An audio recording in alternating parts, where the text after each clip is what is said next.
Hello everyone. Welcome to GK trailer. मैं Ankush, qualified Bihar sub inspector.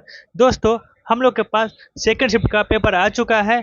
हम आपको बताएंगे इसमें आपका स्कोर कितना होना चाहिए और ये बताएंगे क्या ये पेपर आसान था या टफ था, क्योंकि पूरे यूट्यूब पे पूरे हर जगह फैल रखा है कि पेपर काफ़ी आसान था। तो हम लोग देखेंगे इस माध्यम से क्या वाकई में पेपर आसान था या मुश्किल था। तो चलिए दोस्तों, क्वेश्चन को शुरू करते हैं। तो आज का पहला प्रश्न है, बिहार मद निषेध और उत्पाद शुल्क संशोधन अधिनियम 2022 के अनुसार शराब की ढुलाई करने वाले वाहनों को छोड़ने हेतु जुर्माने के रूप में उनकी सीमित राशि का कितना प्रतिशत देना होगा। तो राइट आंसर आपका ऑप्शन बी हो जाएगा, 50 हो जाएंगे। दोस्तों, अगला क्वेश्चन है कि एयरबस एवं बोइंग से मुकाबले के लिए किस देश ने C919 यात्री विमान बनाया है। तो एयरबस बोइंग आपका अमेरिका का है और ये आपका राइट आंसर क्या हो जाएगा, बी, ऑप्शन बी। चाइना ने C919 यात्री विमान बनाया है। क्वेश्चन नंबर थर्ड है, विकृति राज सिंह किस खेल से संबंधित है। तो राइट आंसर आपका भारोत्तोलन हो जाएंगे।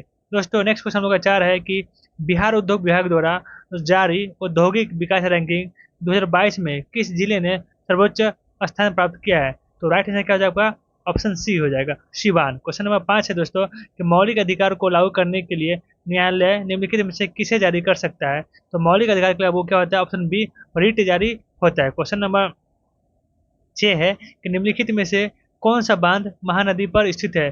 तो राइट आंसर आपका सी हो जाएगा, हीराकुंड बांध। क्वेश्चन नंबर 7 है दोस्तों कि अल अक्सा मस्जिद जो हाल ही में खबरों में थी किस शहर में स्थित है। तो राइट आंसर आपका हो जाएगा जेरूसलम। क्वेश्चन नंबर दोस्तों 8 है, निम्नलिखित में से कौन सा देश नाटो का सदस्य है। तो राइट आंसर आपका इनमें से सभी हो जाएगा, उपयुक्त सभी हो जाएंगे, ऑप्शन डी हो जाएंगे। कनाडा भी है, डेनमार्क भी है और बेल्जियम है। अभी हाल ही में 31वां कंट्री ग्रुप में फिनलैंड शामिल हुआ है। क्वेश्चन नंबर दोस्तों आपका 10 है, क्वेश्चन नंबर 9 है दोस्तों कि कथन है कि एक पृथ्वी एक परिवार एक भविष्य किसके साथ संबंध है। तो राइट आंसर आपका क्या हो जाएगा, G20 का ये सम्मेलन में मोदी मोदी जी द्वारा ये चीज बोला गया था, ये कोटेशन बोला गया था। क्वेश्चन नंबर दोस्तों 10 है, क्वाड के संबंध में निम्नलिखित में से कौन सा कथन सही है। तो देखेंगे दोस्तों, उपयुक्त में से सभी कथन आपका सही हो जाएगा। तो क्वाड वाला क्वेश्चन का आपका आंसर क्या जाएगा, डी जाएगा। क्वेश्चन नंबर दोस्तों 11 है, ये कौटिल्य किस स्थान में राजनीतिक विज्ञान और अर्थशास्त्र के प्राध्यापक थे। तो ध्यान रखिएगा, ये आपका चंद्रगुप्त मौर्य के समय तक्षशिला विश्वविद्यालय जो कि अभी पाकिस्तान प्रांत में है, उसके ये प्रधान अध्यापक थे दोस्तों। क्वेश्चन नंबर दोस्तों 11 है, 12 सॉरी, कि बिहार में 1781 के विद्रोह के बारे में निम्नलिखित में से कौन सा कथन सही हो जाएंगे। दोस्तों, इसका भी आंसर क्या हो जाएगा, उपयुक्त में से एक से अधिक हो जाएंगे। चूंकि 1781 में आपको घटना याद होगा कि सन्यासी विद्रोह की घटनाएं संपन्न होती है। वो पहला आंदोलन था जिसमें अंग्रेजों के विरुद्ध पहली बार किसी भारतीय समुदाय ने विरोध किया था। तो आपका क्या हो जाएगा, आपका ऑप्शन आपका डी चला जाएगा। क्वेश्चन नंबर 13 है कि भारत ने किस देश के साथ मिलकर net zero innovation virtual centre बनाने की घोषणा की है। तो राइट आंसर आपका ब्रिटेन हो जाएगा, ऑप्शन बी हो जाएगा। क्वेश्चन नंबर 214 है हम लोग का कि भारत की नव उद्घाटित संसद में सांसदों के लिए कुल कितनी सीटें हैं। तो राइट आंसर क्या हो जाएगा दोस्तों, ये आपका क्या हो जाएगा, आपका ऑप्शन ये बी गलत हो जाएगा। जो यहाँ पे क्लिक हो रखा है इसको काट देंगे हम लोग दोस्तों। ये आपका क्या हो जाएगा, ऑप्शन बी हो जाएगा, 1272 हो जाएंगे। ठीक है दोस्तों, 1272 आपका राइट आंसर होगा। चूंकि इसमें 888 आपका लोकसभा का है जबकि राज्यसभा का 384 है, तो इसको ऐड कीजिएगा तो 1272 को आ जाएंगे। तो ठीक है दोस्तों, क्वेश्चन नंबर दोस्तों चलते हैं 15 पे। भारत सरकार ने किसान बीमा दावों के लिए कौन सा ऑनलाइन प्लेटफॉर्म लॉन्च किया है। तो राइट आंसर आपका हो जाएगा डिजी क्लेम प्लेटफॉर्म, आपका ऑप्शन ए हो जाएगा, डिजी क्लेम प्लेटफॉर्म। क्वेश्चन नंबर 216 है, नासा के मून टू मार्स प्रोग्राम के प्रमुख के रूप में किन्हें नियुक्त किया गया है। तो राइट आंसर अमित क्षत्रिय हो जाएंगे, क्या हो जाएगा, अमित क्षत्रिय, ऑप्शन सी हो जाएगा। क्वेश्चन नंबर 17 है कि भारत में 1952 की राष्ट्रीय वन नीति में उल्लेखित देश के कुल भौगोलिक क्षेत्र में वन क्षेत्र का वांछित प्रतिशत कितना होना चाहिए। तो राइट आंसर क्या हो जाएगा, आपका बी हो जाएगा, 33। ठीक है दोस्तों, क्वेश्चन नंबर 18 है कि निम्नलिखित में से कौन सा स्थानांतरी कृषि का स्थानीय नाम है। तो पोटू क्या है दोस्तों, पोटू इसका स्थानांतरित नाम है, तो इसका ध्यान रखेंगे। 18 का राइट आंसर पोटू हो जाएगा, ऑप्शन ए। क्वेश्चन नंबर दोस्तों 19 है, अमेजन बेसिन में एक बड़े मकान को क्या नाम दिया गया है जिसकी छत की तिरछी खड़ी ढाल होती है। तो ध्यान रखिएगा, मलोका बोला जाता है, एक मकान को मलोका बोला जाता है जो कि इसकी जो छत होती है वो तिरछी खड़ी ढाल की तरह होती है। तो ध्यान रखिएगा, अमेजन नदी से आपका दोनों शिफ्ट में पेपर आया है। उसमें पूछा गया था किस कंट्री से ये इसका बेसिन है, और इसमें एक स्पेशल क्वेश्चन डाल दिया गया है कि छत की तिरछी। ठीक है दोस्तों, तो ये सब क्वेश्चन अननेसेसरी क्वेश्चन मैं मान सकता हूँ, कोई मतलब नहीं बनता है कि ये आपका टीचर 1 to 5 वालों के लिए सब क्वेश्चन जरूरी है। ओके दोस्तों, चलते क्वेश्चन नंबर 20 पे। ऐतिहासिक दक्षिणापथ नामक क्षेत्र का विस्तार कहाँ तक है? तो विंध्याचल पर्वतश्रेणी से कृष्णा नदी के मध्य। बाबू ध्यान रखिएगा कि विंध्याचल से कृष्णा नदी के मध्य आपका ऑप्शन सी जाएगा। क्वेश्चन नंबर दोस्तों 21 है कि अरब सागर और बंगाल की खाड़ी के अपवाह तंत्र के बीच मुख्य जल विभाजक कौन है? तो दिल्ली रिज, अरावली पर्वतश्रेणी, सह्याद्री और अमरकंटक की पारी क्या है? ये अरब सागर और बंगाल की खाड़ी के बीच अफवाह तंत्र के बीच मुख्य जल विभाजक का कार्य करती है। क्वेश्चन नंबर दोस्तों 21 का ऑप्शन बी हो जाएगा। क्वेश्चन नंबर 22 है कि शीतकाल में उत्तर पश्चिम भारत में सक्रिय रहने वाले पश्चिमी विक्षोभ का उत्पत्ति स्थल कहाँ है? ये आपका पश्चिमी एशिया का भूमध्य सागरीय तटीय क्षेत्र है। ये आपका आसान क्वेश्चन है, ये पेपर में आए दिन या सेट प्रैक्टिस में आते रहते हैं, तो ध्यान रखिएगा। इससे पहले इन्फोर्समेंट दरोगा में ये क्वेश्चन पूछा भी गया था। क्वेश्चन नंबर 223 है कि जीटी त्रिवार्ता के अनुसार भारत में एएम प्रकार का जलवायु का क्षेत्र क्या है? तो पश्चिमी घाट को क्या बोलते हैं? ये भी क्वेश्चन आपका बीपीएससी का फेवरेट ही है। अमूमन कोई ना कोई बीपीएससी अपने प्रीलिम्स वगैरह में ये पूछते रहता है, तो आपका ऑप्शन बी चला जाएगा। पश्चिमी घाट को एएम में रखा जाता है। कोई दोस्तों क्वेश्चन 24 है, उत्तर भारत में शीतकाल में उपजाई जाने वाली चावल की फसलों का स्थानीय नाम क्या है? ये एक्चुअली में मतलब मोस्ट नहीं कहते, लेकिन हाँ टफ क्वेश्चन के श्रेणी में इसको हम रख सकते हैं। तो आपका ऑप्शन बी हो जाएगा, अमन, साली और अघानी। ये सब क्वेश्चन गलत भी हो रहे हैं दोस्तों, तो इसके लिए आपको चिंता नहीं करना है। इस आपका 24 नंबर क्वेश्चन आपका क्या कट ऑफ वेरी नहीं करता है, कट ऑफ वेरी करता है आसान क्वेश्चन से। आपका आसान क्वेश्चन जितना भी पूछा गया वो आपका सही होना चाहिए। क्वेश्चन नंबर 25 है दोस्तों कि निम्नलिखित में से कौन सा मध्यवर्ती गंगा के मैदानी कृषि जलवायु प्रदेश की विशेषता नहीं है? तो आपका ऑप्शन क्या हो जाएगा? ऑप्शन डी हो जाएगा। ये भी क्वेश्चन एवरेज से ऊपर है, मतलब टफ की श्रेणी में इसको रख सकते हैं। आपका ऑप्शन डी हो जाएगा, ऊपर में से ज्यादा है। क्वेश्चन नंबर 26 है कि निम्नलिखित में से कौन सा शीतकटिबंध में आता है? तो राइट आंसर क्या दोस्तों? तो डी हो जाएगा। क्या हो जाएगा? ऑप्शन बी भी सही है, ऑप्शन सी भी सही है। ठीक है दोस्तों, तो ये आसान श्रेणी में आते हैं, तो इसको ध्यान रखेंगे। एक्चुअली सब सिलेबस का क्वेश्चन है, तो इसमें कोई दिक्कत नहीं होनी चाहिए। क्वेश्चन नंबर 27 है कि सतलुज नदी और काली नदी के बीच स्थित हिमालय के भाग को निम्नलिखित में से किस नाम से जाना जाता है? तो ये भी आपका आसान क्वेश्चन हो जाएगा, लूसेंट का क्वेश्चन है। अब आपका ऑप्शन सी हो जाएगा, कुमायूं हिमालय। क्वेश्चन नंबर दोस्तों क्या है? 28 है कि निम्नलिखित में से कौन सा कथन सही है? तो आपका question number option number C है कि 2011 की जनगणना के अनुसार सिक्किम की जनसंख्या 6 लाख है। तो ध्यान रखिए दोस्तों, बस अगर पॉइंट का अंतर पूछेगा तो 6.11 लाख हो जाएंगे। तो ध्यान रखिएगा, अगर आयोग आपका आंसर ये गलत कर रहा है तो एक ही वजह होगा कि चूंकि उस पर इसका जनसंख्या 6.11 लाख है। देखा जाए तो अगर लगभग मिले तो आपका ये ऑप्शन सही हो सकता है, बाकी आपका ये ऑप्शन भी सही हो सकता है और सी भी हो सकता है। देखिए क्या आपका आंसर लेता है आयोग। क्वेश्चन नंबर 29 है दोस्तों, किस वर्ष बिहार प्रांतीय किसान सभा का गठन किया गया था? तो ध्यान रखिएगा, स्वामी सहजानंद के द्वारा पटना में ही आपको ये 1929 में इसका गठन किया गया था। तो ये आसान क्वेश्चन आते हैं, पेपर में पूछे जाते हैं बार बार। क्वेश्चन नंबर 30 है कि निम्नलिखित में से कौन सा विद्रोह आंदोलन लंबी दाढ़ी रखने पर कर लगाए जाने के कारण हुआ था? तो इनमें से कोई भी ऐसा आंदोलन नहीं है जो लंबी दाढ़ी वगैरह पे था। तो ये कुछ अननेसेसरी क्वेश्चन है जो आपको आयोग है ना बस यूं ही 120 क्वेश्चन पुराने के चक्कर में डाल दिया है, तो कोई मतलब बनता नहीं है। इसके जगह कोई अच्छा प्यारा सा क्वेश्चन डाल देता है जो बच्चे उस पर थोड़ा सोचते हैं, ये क्या सोचेंगे इसमें। कोई ऐसा क्वेश्चन ऑप्शन दिया है बस ऊपर ऊपर से कोई नहीं है, इससे कोई नॉलेज नहीं बढ़ने वाली थी।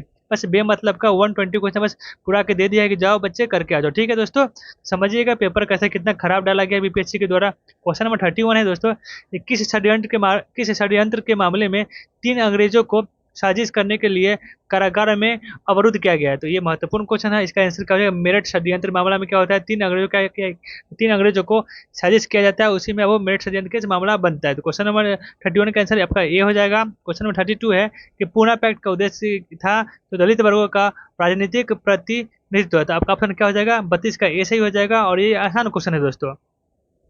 और मैं आपको ये बताते चलूँगा कि कौन सा क्वेश्चन टफ है, कौन सा आसान है। मैं ये भी बोल रहा हूँ कि आपका रिजल्ट आसान क्वेश्चन से होने वाला है, बाकायदा टफ क्वेश्चन से नहीं होगा। ठीक है दोस्तों, तो समझिएगा चीज़ों को, देखते चलिएगा कौन कितना आसान क्वेश्चन आप सही कर पा रहे हैं। आसान क्वेश्चन में गलती आपका बिल्कुल नहीं होना चाहिए, जो कट ऑफ हाई नहीं जाने वाला है।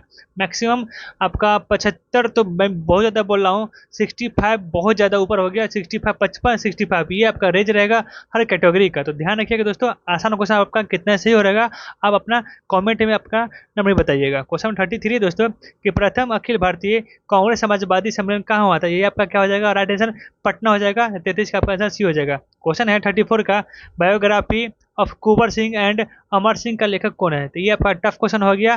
काली किंकर दत्त, काली किंकर दत्त क्या लिखे थे, तो biography of Kunwar Singh and Kamar Singh के बारे में दोस्तों। ये एक्चुअल में ये मुश्किल क्वेश्चन था। क्वेश्चन 35 है दोस्तों, सुभाष चंद्र बोस भारतीय राष्ट्रीय कांग्रेस के त्रिपुरी अधिवेशन में किसको हराकर अध्यक्ष बने थे। तो राइट आंसर आपका सी हो जाएगा, पट्टाभी सीताराम में है। ये आपका एक आसान क्वेश्चन है जिसको आपका सही होना चाहिए। क्वेश्चन नंबर 36 है कि डॉक्टर भीमराव अम्बेडकर के लिए के विषय में निम्नलिखित में से कौन सा कथन सत्य है। तो उनका देहांत 1956 में हुआ था, बिल्कुल ठीक है। उन्होंने बहिष्कृत हितकर्णी सभा का स्थापना किया था। राइट आंसर आपका क्या हो जाएगा, डी हो जाएगा। ए बी और सी भी तीनों सही है। तो ये आपका आसान क्वेश्चन था, आपको ये सही करना चाहिए था। क्वेश्चन 37 है दोस्तों, कि इनमें से कौन समाचार पत्र न्यू इंडिया से संबंधित है। तो न्यू इंडिया कॉमन बिल आपका एनिवेशन का है। ये आपका आसान क्वेश्चन है दोस्तों, तो आप इसका आंसर आराम से करके आए होंगे। क्वेश्चन नंबर 38 है दोस्तों, भारतीय स्वतंत्रता संघर्ष के दौरान किसने स्वदेश बांधव समिति का गठन किया था। तो राइट आंसर अश्वनी कुमार दत्त के द्वारा ये स्वदेश बांधव समिति का गठन किया था। ये आपका एवरेज क्वेश्चन है, आसान क्वेश्चन इसको नहीं बोलेंगे। क्वेश्चन नंबर 39 है कि चंपारण आंदोलन के दौरान महात्मा गांधी के साथ कौन थे। तो राइट आंसर आपका क्या हो जाएगा दोस्तों, अब्दुल बारी भी थे, महादेव देसाई भी थे, नरहरि पारिक भी थे। तो आपका ऑप्शन डी चला जाएगा। ये आपका एक एवरेज टू टफ क्वेश्चन था दोस्तों, चूंकि अमूमन आदमी मतलब कि जानता है कि राजेंद्र प्रसाद के बारे में जानता है, ब्रज किशोर प्रसाद के बारे में जानता है, उसके बाद श्री कृष्ण सिंह अनुग्रह नारायण सिंह के बारे में पूछा था। लेकिन ये एक मुश्किल क्वेश्चन था, जो आप अगर आपका डी लगा के आए होंगे तो आपका ये ऑप्शन ये क्वेश्चन सही होगा। क्वेश्चन नंबर 40 है दोस्तों, किस तिथि को अगस्त क्रांति 1942 के दौरान लीलिथको ने पटना एवं उसके आसपास के भीड़ पर गोली चलाने का आदेश दिया था। तो इसका राइट आंसर क्या हो जाएगा दोस्तों, 11 अगस्त 1942। चूंकि सचिवालय 7 छात्रों को जब वो यहाँ पे गोली मारा जाता है, ये घटना 11 अगस्त को होती है। तो अमूमन आंसर आपका यही जाना चाहिए था, और देखते हैं आयोग क्या लेता है। मेरे हिसाब से दोस्तों यही इसका आंसर होना चाहिए था। तो ये एक्चुअली में ये आसान क्वेश्चन नहीं था, क्योंकि ये क्वेश्चन आसान है, बट इसका ऑप्शन इस तरीके से बनाया गया है कि ये एक्चुअली में ये टफ की श्रेणी में आ जाएंगे। क्वेश्चन नंबर 41 है कि समुद्र पारीय भारतीय नागरिकता योजना भारत में निम्नलिखित में से किस अधिनियम द्वारा प्रारंभ की गई थी। तो राइट आंसर क्या हो जाएगा, आपका ऑप्शन सी हो जाएगा, नागरिकता अधिनियम 2003 के द्वारा। ये आपका मुश्किल क्वेश्चन था दोस्तों, तो ये आपका मतलब ये क्वेश्चन से आपको ज़्यादा कोई प्रभाव पड़ेगा नहीं आपके मेरिट पे। तो चलते हैं क्वेश्चन नंबर 42 पे, देखते हैं कि निम्नलिखित में से कौन सा भारत में कठोर जाति व्यवस्था के लोप होने का मुख्य कारण के रूप में जाना जाता है। तो ये आपका राइट आंसर साक्षरता एवं शिक्षा विकास है। तो एलिमिनेट करके क्वेश्चन आप से लगा सकते थे। क्वेश्चन नंबर 43 दोस्तों, कि भारत की केंद्रीय सरकार को पंचायती राज मंत्रालय निम्नलिखित में से किस वर्ष निर्मित हुई थी। तो राइट आंसर आपका 2004 हो जाएंगे। क्वेश्चन नंबर 244 है कि इनमें से कौन विश्वास करता था कि एक साम्यवादी समाज भविष्य का प्राकृतिक समाज है। तो one and only Karl Marx. Communist party से रशिया वाला, चाइना वाला, इन्हीं के सिद्धांत को मानते हैं दोस्तों। तो कार्ल मार्क्स थे साम्यवादी विचारधारा के। क्वेश्चन नंबर 45 है दोस्तों, इनमें से कौन द सोशल कॉन्ट्रैक्ट पुस्तक का लेखक है। तो काफी आसान क्वेश्चन है, काफी बार पूछा जा चुका है। जीन जैक्स रूसो के द्वारा ये बुक लिखा गया था। क्वेश्चन नंबर 46 है दोस्तों, निम्नलिखित आंदोलनों में से किसका भारतवर्ष के अंतर्गत बहुउद्देशीय परियोजना के संबंध के विरुद्ध में शुभारंभ किया गया था। राइट आंसर क्या हो जाएगा, आपका डी हो जाएगा। मतलब कि टिहरी भी शुरू हुआ था और नर्मदा बचाओ भी शुरू हुआ था। ये दोनों क्या था, वो बहुउद्देशीय परियोजना के विरुद्ध में ये सब आंदोलन शुरू हुआ था। क्वेश्चन नंबर 47 है, निम्नलिखित में से कौन सा भारत के संविधान के अंतर्गत मूल कर्तव्य है। तो आपका ऑप्शन डी जाएगा, उपयुक्त में से सभी जाएंगे, ए भी जाएंगे, बी भी जाएंगे, सी भी जाएंगे। क्वेश्चन नंबर 248 है कि पाकिस्तान और दी पार्टीशन ऑफ इंडिया किसने लिखा था। ये आपका एक मुश्किल क्वेश्चन है दोस्तों, जो कि अमूमन आपको नॉर्मल कोई बुक में मिलता नहीं है, सेट वगैरह में मिलता नहीं। तो ये आप टफ श्रेणी में रख सकते हैं। तो आपका राइट आंसर क्या हो जाएगा, doctor Bhimrao Ambedkar. Question number 49 है कि आयरलैंड को जबरदस्ती यूनाइटेड किंगडम में कब मिलाया गया? तो राइट आंसर क्या हो जाएगा? 1801 में। तो ये वर्ल्ड हिस्ट्री का कुछ प्यारा सा क्वेश्चन है जो कभी कभी देखने को मिल जाता है, वही आपको चुन चुन के बीपीएससी के अध्यक्ष अतुल साहब के देखरेख में ये बनाया गया। तो पता नहीं क्यों क्यों ऐसा क्वेश्चन डाला जा रहा है, मुझे खुद समझ नहीं आ रहा है कि हाँ, कि जब बच्चा को पढ़ाना है, जब ये जो टीचर बनेंगे 1 to 5 पढ़ाना है, तो इसमें आयरलैंड क्यों घुसेर रहे हैं, कुछ और क्यों घुसेर रहे हैं, आपको अ आ ई सिखाना है। तो पता नहीं क्या तुक क्या बनता था ये क्वेश्चन डालने का। फिर भी दोस्तों क्या कीजिएगा, पेपर तो हो चुका है, हम लोग तो पेपर दे के आ चुके हैं, बस कटअप देखेंगे कितना कटअप बनना चाहिए। क्वेश्चन नंबर 50 है दोस्तों कि सर्व शिक्षा अभियान किसने प्रारंभ किया था? 2001 में हुआ था अटल बिहारी वाजपेयी के द्वारा। तो आपका ये राइट आंसर बिल्कुल ठीक है। श्रीलंका कब स्वतंत्र हुआ? ये आसान क्वेश्चन हो जाएगा दोस्तों। 1948 में क्या होता है? श्रीलंका स्वतंत्र होता है। क्वेश्चन नंबर 52 है कि अन्नपूर्णा योजना राशन कार्ड किसके लिए आया है दोस्तों? तो वृद्ध एवं गरीब लोग जो 65 वर्ष से अधिक है। तो आपका ऑप्शन सी चला जाएगा। क्वेश्चन नंबर दोस्तों 53 है कि सूची 1 को सूची 2 से मिलाने के लिए है दोस्तों। ये आपका आसान क्वेश्चन था कि चूंकि नील वाला कहाँ पे था? चंपारण था। खेतियार सत्याग्रह कहाँ होता है आपका? खेतियार सत्याग्रह के बारे में बोला जाए तो चोरा चोरी नहीं होगा, खेरा हो जाएगा दोस्तों। कपास मिले घटना आपका अहमदाबाद होता है। इस तरीके से आपका ऑप्शन ए चला जाएगा। क्वेश्चन नंबर 54 है कि भारत में प्रेस की स्वतंत्रता लोगों को प्राप्त है, क्योंकि यहाँ पे बाबू क्या है? आपका ए भी है, आपका बी भी है, आपका सी, तीनों आपका ऑप्शन इसमें मिल रहा है। तो आपका ऑप्शन आपका डी चला जाएगा। राइट आंसर डी चला जाएगा। क्वेश्चन नंबर 55 है दोस्तों, ये भी आपका क्या है? आपका सूची मिलाने वाला है दोस्तों। तो इसका आंसर क्या चलेगा? आपका बी चला जाएगा। आपका ऑप्शन बी चला जाएगा। 55 का आंसर बी चला जाएगा दोस्तों। क्वेश्चन नंबर 56 है कि हिमालयन यू नामक औषधि नाम पौधा भारत के निम्नलिखित में किस क्षेत्र में पाया जाता है? ये आपका ऑप्शन सी हो जाएगा, हिमालय प्रदेश तथा अरुणाचल प्रदेश में। क्वेश्चन नंबर 56 आपका टफ क्वेश्चन है, आसान भी नहीं था, इससे ऊपर भी 55 आसान क्वेश्चन नहीं था दोस्तों। क्वेश्चन नंबर 57 है, ये आपको आसान क्वेश्चन दोस्तों, शोषण मूल किसमें पाए जाते हैं? तो आपका तीनों में आपका शोषण मूल पाए जाते हैं। ठीक है दोस्तों। क्वेश्चन नंबर 58 है कि निम्नलिखित में से कौन सा द्वितीयक प्रदूषण है? तो आपका ओजोन, आपका पीएन, दोनों आपका क्या है? द्वितीयक प्रदूषण है। तो आपका ऑप्शन डी जाएगा, उपर्युक्त में से एक से अधिक दोस्तों। क्वेश्चन नंबर 59 है कि पारिस्थितिकी तंत्र में ऊर्जा प्रवाह का 10% नियम कौन दिया था? तो आपको लिंडमैन द्वारा दिया गया था। ये वीडियो एक्चुअली मेरे 6 मिनट का एक वीडियो आया था मेरे चैनल पे, उसमें बाबू हर तरीके का क्वेश्चन जो भी पर्यावरण से पूछा जा रहा है, बस वो 6 मिनट का वीडियो में आपका सारा का सारा सोल्यूशन वहीं से मिल रहा है, कहीं जाने का दूर नहीं था। मैं बोला था कि ये 6 मिनट का वीडियो आप देख लीजिए, सारा इकोलॉजी का सारा पर्यावरण का क्वेश्चन आपका सॉल्व हो जाएगा। तो बस सारा क्वेश्चन मैं इस वीडियो में बता दिया था दोस्तों। 60 नंबर क्वेश्चन दोस्तों कि भारत में उष्ण कटिबंधीय वर्षा वन पाए जाते हैं। तो आपका ऑप्शन डी हो जाएगा, उपयुक्त में से एक से अधिक। कर्नाटक, केरल सब अब आपको यहाँ से उष्ण कटिबंधीय वन पाया जाता है। क्वेश्चन 61 है दोस्तों, भारत में मीथेन का मुख्य स्रोत, भारत में मीथेन का मुख्य स्रोत क्या है? तो आपका यह ऑप्शन धान का खेत, धान के खेत से क्या होता है दोस्तों? मीथेन गैस रिलीज होता है। क्वेश्चन नंबर 62 है कि वायुमंडल में किस परत का तापमान सबसे कम होता है? तो आपका ऑप्शन ए हो जाएगा, मध्य मंडल दोस्तों। क्वेश्चन नंबर 63 है कि कर्मिक पोषी स्तर में विषाक्त पदार्थों की सांद्रता में वृद्धि को कहा जाता है। तो जैव आवर्धन, ये आपका मुश्किल क्वेश्चन है दोस्तों, जैव आवर्धन आपका ऑप्शन बी चला जाएगा। क्वेश्चन नंबर 64 है कि निम्नलिखित में से कौन सा शुष्क प्रारंभी अनुक्रमण में अग्रगामी प्रजाति के लिए कार्य करता है? तो राइट आंसर सी हो जाएगा, लाइकेन कार्य करता है। तो ये आपका काफी मुश्किल क्वेश्चन था दोस्तों। क्वेश्चन में 65 आसान है कि रामसर सम्मेलन किसके संरक्षण में होता है? तो ये आर्द्रभूमि के संरक्षण में होता है। कुल भारत में 75 रामसर साइट है दोस्तों। तो ये सब पेपर में आसान है, जो एक्चुअल में लड़का 5-6 महीने 8 महीने से लगे होंगे तो उनको ये आर्द्रभूमि के बारे में कॉन्सेप्ट पता होगा दोस्तों। क्वेश्चन में 66 है कि इटाई रोग किसके कारण होता है? ये भी एक आसान क्वेश्चन है जो कैडमियम के द्वारा होता है दोस्तों। क्वेश्चन में 67 है, निम्नलिखित में से कौन सा इन सिटू, जिसे शो स्थानीय कहते हैं, के संरक्षण के अधीन शामिल नहीं है? तो बाबू वनस्पति उद्यान इसके अंतर्गत शामिल नहीं होते। क्वेश्चन नंबर दोस्तों 68 है कि पारिस्थितिकी तंत्र में वाई आकार का ऊर्जा प्रवाह मॉडल किसके द्वारा दिया गया था? एक आपका टफ क्वेश्चन है जो आपको ओडम के द्वारा दोस्तों दिया गया था। क्वेश्चन नंबर 69 है कि SO2 प्रदूषण सूचित करता है लाइकेन को। अगर वातावरण में SO2 की मात्रा बढ़ जाता है तो इसका सूचक कौन है? तो आपका ये लाइकेन सूचन करता है। ठीक है दोस्तों। क्वेश्चन नंबर 70 है कि सलीम अली पक्षी अभयारण्य दोस्तों कहाँ पे है?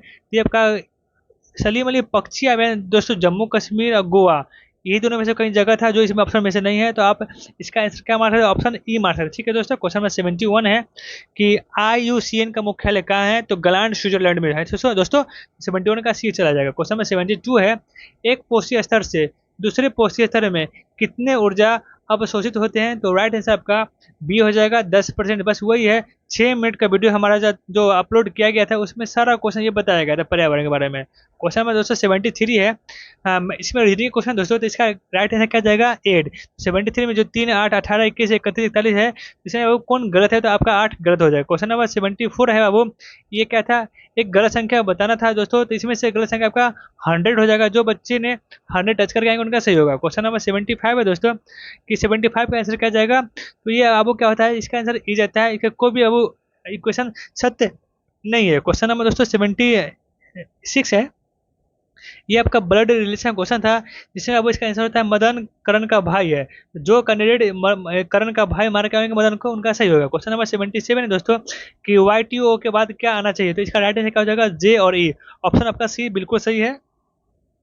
क्वेश्चन में दोस्तों 78 है, कि 78 में कुल त्रिभुज की संख्या कितना है, तो कुल 13 है, तो बिल्कुल सही, बिल्कुल बिल्कुल सही है 13। इसमें त्रिकोण की संख्या है दोस्तों, कुछ बच्चे 11 भी लगा के हैं, तो 11 नहीं हो जाएंगे, 2 एक्स्ट्रा त्रिभुज है, आप काउंट कर लीजिएगा फिर से।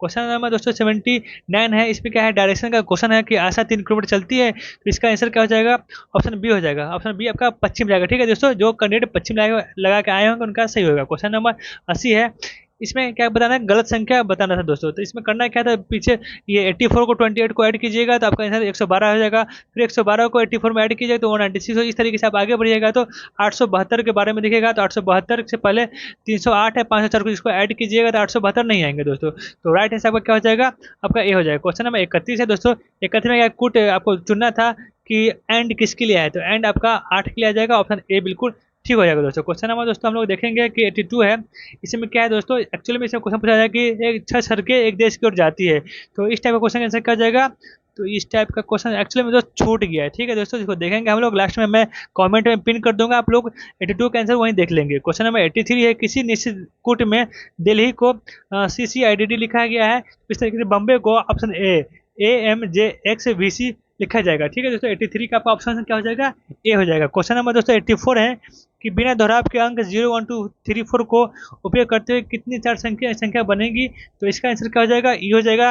इनमें से कोई भी संख्या नहीं बनेगी। क्वेश्चन नंबर दोस्तों 85 है दोस्तों, 85 में हाइट का इस तरीके से कोडिंग किया जाता है, उसी तरीके से मोबाइल को किस तरीके से कोडिंग करना होगा, तो राइट आंसर सी हो जाएगा आपका 14, 16 इस तरीके से जो आपका आंसर है, आपका ध्यान रखिएगा दोस्तों। क्वेश्चन नंबर 86 है, 86 का राइट आंसर क्या हो जाएगा दोस्तों, प्राध्यापक है, प्राध्यापक और सहायक प्राध्यापक है, तो इसका आंसर क्या हो जाएगा 2, 1, 3। तो आपका ऑप्शन अगर बी होगा तो बिल्कुल आपका आंसर बिल्कुल सही आ रहा होगा दोस्तों। क्वेश्चन नंबर दोस्तों 87 है, 87 में क्या है, एक व्यक्ति 4 बच्चों के बीच कुछ वस्तुएं बांटता है, इस तरीके का प्रश्न का आंसर क्या हो जाएगा दोस्तों, इनमें से कोई नहीं होगा। क्या हो जाएगा इसका आंसर, कुछ नहीं बचता है, तो ये देख लीजिएगा, अगर इनमें से आप कोई नहीं मारेंगे तो आपका आंसर बिल्कुल सही होगा। क्वेश्चन नंबर 88 है दोस्तों, कि यदि वर्ग का क्षेत्रफल इतना दे रखा है, संभाव त्रिभुज का क्षेत्रफल इतना दे रहा है, तो आपका भुजा भुजा का अनुमान पूछा जा रहा है, तो इसका भी आंसर क्या जाएगा, ई जाएगा। तो काफी आंसरों का ई जा रहा है दोस्तों, जो ध्यान रखिएगा, अगर आप ई लगा के आएंगे आपका आंसर ये बिल्कुल सही होगा। क्वेश्चन नंबर 89 है, कि सुरेश और शशि का काम का अनुपात है, और उसका आपका पैसा पूछा जा रहा है, तो आपका 3400 और 2200, मतलब ऑप्शन बी आपका सही है आंसर। आप लगा के आए होंगे, ऑप्शन बी आपका सही हो जाएगा। क्वेश्चन नंबर दोस्तों 90 है, कि एक का वजन बी का वजन का इतना परसेंट है और इतना निकालना है, तो बी का वजन पूछा जा रहा है दोस्तों, तो आपका 160 kg हो जाएगा, और आपका ऑप्शन सी जाएगा। क्वेश्चन नंबर 91 है दोस्तों, 92 इसका क्या है, आपका मेंसुरेशन क्वेश्चन है, गोले का व्यास दे रखा है, आपका इसका त्रिज्या पूछ रहा है। ठीक है दोस्तों, तो इसका राइट आंसर क्या हो जाएगा दोस्तों, तो ई जाएगा। इसका भी आंसर क्या जा रहा है दोस्तों, तो काफी देखा जा रहा है कि मैथ का क्वेश्चन कैलकुलेटिव भी था, और बनाने के बाद भी इसका आंसर मैच नहीं कर रहा। तो ये सब चीजें दोस्तों क्या होता है, क्वेश्चन को थोड़ा सा टाइम टेकन बनाता है, क्योंकि हमें लगता है कि क्वेश्चन क्या हो गया, हम गलत तरीके से कैलकुलेशन कर रहे हैं, तो एक्चुअली में आदमी 2 से 3 बार क्वेश्चन को अटेम्प्ट लेते हैं, जिसके कारण टाइम भी किल होता है, और इस तरीके से देख रहे हैं किस तरीके से पेपर सेट किया गया, तो काफी मतलब कि पेपर का कोई सर माथा होता है ना, पैर सर कुछ नहीं था, जिस तरीके से बनाया गया है क्वेश्चन लेवल देखते हुए दोस्तों। आता है क्वेश्चन नंबर 92 पे, कि 2 वृत्त आंतरिक रूप से स्पर्श करते हैं, तो इसका आंसर क्या जाएगा दोस्तों, तो 10 सेंटीमीटर, एक का त्रिज्या 10 सेंटीमीटर और एक का 4 सेंटीमीटर होगा दोस्तों। क्वेश्चन नंबर 93 है दोस्तों, 93 है क्या है, एक तेज ट्रेन 600 किलोमीटर की यात्रा के लिए धीमी ट्रेन से इतना घंटे से चलती है, तो इसका आंसर क्या जाएगा, तो 50 किलोमीटर प्रति घंटा। आपका ऑप्शन बिल्कुल सी जाएगा, सही है दोस्तों। क्वेश्चन नंबर आता है दोस्तों 94, अच्छा 94 भी एक्चुअली में छूट गया है दोस्तों, इसको ध्यान रखेंगे, मैं इसमें कमेंट पिन कर दूंगा। ठीक है दोस्तों, 93 94 और 95 दो क्वेश्चन लगता है छूट गया दोस्तों सोल्यूशन करने में। अच्छा ये लाइन ही छूट गया है तो कोई बात नहीं दोस्तों, मैं इसको कमेंट पिन कर दूंगा दोस्तों, ठीक है। क्वेश्चन 97 है दोस्तों, 97 का आंसर क्या जा रहा है, तो -2/3 और 1/2 के बीच कौन दो संभव परिमेय होना चाहिए, तो आपका ऑप्शन ई जाएगा। इसका भी आंसर क्या जा रहा है दोस्तों, तो मैथ में लगभग क्वेश्चन का आंसर ई जा रहा है। क्वेश्चन नंबर 98 है दोस्तों, एक्चुअली इसका भी मैं पिन कर दूंगा दोस्तों। 98 का इसमें छूट गया है। 99 देखेंगे कि नीलू 1 रुपये में 2 नींबू की दर से नींबू खरीदती है, उन्हें 3 रुपये में 5 नींबू की बेचती है, तो इसका आंसर क्या जाएगा 20% दोस्तों। क्वेश्चन नंबर 100 है कि विद्यालय वाला क्वेश्चन है, इसका आंसर क्या जाएगा 75 जाएंगे दोस्तों। क्वेश्चन नंबर 101 का क्या जाएगा आंसर, आपका बी जाएगा। तो मैथ का भी मतलब कि लेवल काफ़ी ज़्यादा टफ था, आसान नहीं था दोस्तों, देख रहे हैं हम लोग। क्वेश्चन नंबर 102 है कि 102 का आंसर क्या जाएगा दोस्तों, तो इसका भी आंसर क्या जाएगा, तो ऑप्शन ई जाएगा। तो 102 का जो भी आपका दे रखा है 3/4 का पावर -6 है, तो इसका भी आंसर क्या जाएगा, ऑप्शन ई जाएगा। क्वेश्चन नंबर दोस्तों 103 है कि 4 - 1 प्लस 8 - 1 प्लस में ये इस तरीके का आपका सिंप्लीफिकेशन क्वेश्चन था। इसका वैल्यू क्या आता है दोस्तों, तो 1/6 आता है दोस्तों, ठीक है दोस्तों। क्वेश्चन नंबर 104 चलते हैं। 104 में क्या है, तो ए का मान और बी का मान सी का डी का मान पूछा जा रहा है। तो अगर आपका वैल्यू 8 6 10 9 आया होगा तो आपका आंसर बिल्कुल सही होगा। 104 बिल्कुल आपका बी जाएगा। क्वेश्चन नंबर 105 है दोस्तों, यहाँ से साइंस क्वेश्चन आता है और साइंस का क्वेश्चन कहीं एवरेज से बिलो था, मतलब एवरेज से बिलो तो नहीं कह सकते, लेकिन एवरेज क्वेश्चन था। चूंकि अच्छा अगर बच्चे कंटिन्यू साइंस पढ़ रहे होंगे तो उसको कुछ क्वेश्चन आसान लगे होंगे, कुछ क्वेश्चन काफ़ी मुश्किल लगे होंगे दोस्तों। तो देखते हैं क्वेश्चन नंबर 105 क्या है कि विटामिन B12 का रासायनिक नाम क्या है दोस्तों, तो कोबालाइमिन है दोस्तों। तो आपका बी ऑप्शन बिल्कुल ठीक है। 106 का क्या है कि निम्नलिखित में से कौन सा अम्ल क्षार का संकेतक है, तो आपका हल्दी क्या है क्षार का संकेतक। क्वेश्चन नंबर 7 है दोस्तों कि जब मृदा अति क्षारीय हो तथा उनमें पौधे पैदा नहीं होते हैं तो उसमें कार्बनिक पदार्थ मिलाना चाहिए दोस्तों, तो आपका ऑप्शन सी जाएगा, बिल्कुल सही है दोस्तों। क्वेश्चन 108 का कि फ़ारेनहाइट पैमाने पर परम शून्य ताप का मान कितना होना चाहिए, तो आपका ऑप्शन ए जाएगा -459.4 डिग्री फ़ारेनहाइट है दोस्तों। क्वेश्चन नंबर 109 है दोस्तों हम लोग के सामने कि प्रकाश तरंगें किस प्रकार की तरंगें होती है, तो विद्युत चुम्बकीय तरंग होती है और अनुप्रस्थ तरंग दोनों होती है दोस्तों, तो आपका ऑप्शन डी जाएगा। क्वेश्चन नंबर 110 है कि प्रबल अम्ल और दुर्बल क्षार होने के लिए आपको क्या होता है 7 से वैल्यू इसका कम होना चाहिए, आपका ऑप्शन बी जाएगा दोस्तों। क्वेश्चन नंबर 111 है कि 1 गीगाबाइट किसके कितने के बराबर होता है, तो 1024 MB के बराबर होता है। क्वेश्चन नंबर आपका बी जाएगा, 111 का बी बिल्कुल ठीक है। क्वेश्चन नंबर 112 है कि दोस्तों सोडियम हाइड्रोक्साइड और हाइड्रोक्लोरिक अम्ल की अभिक्रिया से सोडियम क्लोराइड और जल बनते हैं, तो यह कौन सी अभिक्रिया है, तो यह एक उदासीकरण अभिक्रिया है। आपका ऑप्शन बी जाएगा, सी जाएगा, सॉरी माफ कीजिएगा दोस्तों। 112 का आंसर आपका सी जाएगा। क्वेश्चन नंबर दोस्तों 113 है कि ऊर्जा उत्पादन के लिए कोशिका प्राय किसका उपयोग करती है, तो यहाँ पर ग्लूकोज का उपयोग करती है, हम लोग जानते हैं, तो आपका ऑप्शन 113 का बी जाएगा।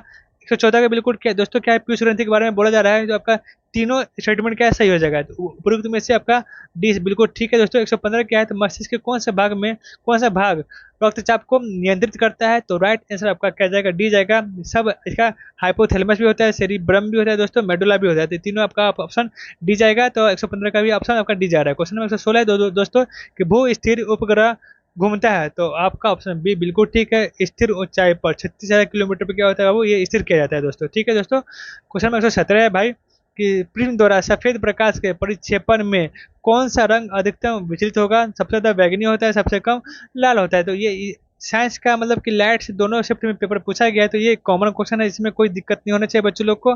हाँ ये क्वेश्चन अच्छा है कि मेघ गर्जन के समय निम्नलिखित में से क्या सुरक्षित है, तो अब वो कुछ बच्चे इसमें से खुली जगह पे खड़े बिल्कुल ठीक नहीं, ठंड का जो बिजली वज्रपात है कहीं पे गिर सकता है, तो आपको इसका आंसर क्या हो जाएगा, उपयुक्त में से कोई नहीं, बिल्कुल ठीक है दोस्तों। 119 का क्वेश्चन क्या है, तो स्वतंत्र रूप से पृथ्वी की ओर गिरते हुए निकाय की कुल ऊर्जा क्या होती है, तो स्थिर रहती है दोस्तों। क्या होता है इसमें काइनेटिक एनर्जी और पोटेंशियल एनर्जी, क्या होता है पोटेंशियम बढ़ेगा उतना ही काइनेटिक घटेगा, तो कहने का मतलब कि दोनों स्थिर रहेगा दोस्तों, ठीक है दोस्तों। तो आपका ऑप्शन ए जाएगा। क्वेश्चन नंबर 120 है कि नेत्रदान में दाता की आंख के किस हिस्से को प्रतिरोपित किया जाता है, तो राइट आंसर क्या हो जाएगा, आपका ऑप्शन बी हो जाएगा, कॉर्निया हो जाएगा दोस्तों। इस तरीके से हम लोग 120 तक का क्वेश्चन का सोल्यूशन देख लिए। 3-4 क्वेश्चन जो बच गए मैथ का मैं कमेंट बॉक्स में पिन कर दूंगा दोस्तों। अगर आपको वीडियो पसंद आया होगा तो प्लीज़ सब्सक्राइब कीजिएगा, क्योंकि आपके एक सब्सक्राइब से हम लोग मोटिवेशन मिलते हैं और अच्छे से और वीडियो बनाने के उत्साहित हो जाते हैं, ठीक है दोस्तों। तो धन्यवाद। अब दोस्तों हम लोग देखेंगे कैटेगरी वाइज कट ऑफ, तो सिंपल हम लोग समझेंगे कितना होना चाहिए। तो फर्स्ट ऑफ ऑल इसमें 44 या 46 क्वेश्चन क्या है, बिल्कुल आसान है, जो आपसे क्या होगा बनना चाहिए। लेकिन मैं ये नहीं बोल रहा हूँ कि 44 46 आसान है तो आप सब बना लोगे। अमूमन आदमी उसमें 90% सही करते हैं, तो आपका उसमें 45 में और 46 में क्या होगा दोस्तों, आपका 40 के आसपास सही होगा। और निगेटिव नहीं है, इससे क्या होगा दोस्तों, हर बच्चे का 5 से 6 क्वेश्चन आपका बढ़ने वाला है। ठीक है दोस्तों, तो देखिएगा 40 क्वेश्चन काफ़ी आसान था और कुछ एवरेज क्वेश्चन थे। कुल मिला के मैं बोलूँ तो कैटेगरी वाइज कट ऑफ की बात करूँ तो जनरल का कितना रहने वाला है, तो देख लेंगे दोस्तों। जनरल का 55 टू 60 के बीच में रहेगा, 55 टू 60। ठीक है दोस्तों, ये ध्यान रखिएगा, ये मैं जनरल का बोल रहा हूँ। अब बात करते हैं कट ऑफ का बाद, तो ये आपका आता है ओबीसी का। बस 3 नंबर कम कर लीजिएगा, तो 52 से 57 के बीच में रहेगा। 52 से 57 के बीच में क्या रहेगा, आपका ओबीसी का रहेगा। विस्तृत तरीके से वीडियो, अगला वीडियो आएगा कटअप पे, बस आप लोग समझ लीजिएगा कि ये कटअप रहेगा जनरल का, 55 से ऊपर जाएगा नहीं आप लोग का फीमेल का। और नेक्स्ट वीडियो हम लोग अच्छे से इस पर डिस्कस करेंगे। तब तक के लिए अगर आपको ये आपका ये मेरा विस्तृत जानकारी आपको पसंद आया होगा तो आप चैनल को लाइक कीजिएगा, सब्सक्राइब कीजिएगा और कमेंट कीजिएगा। थैंक यू दोस्तों।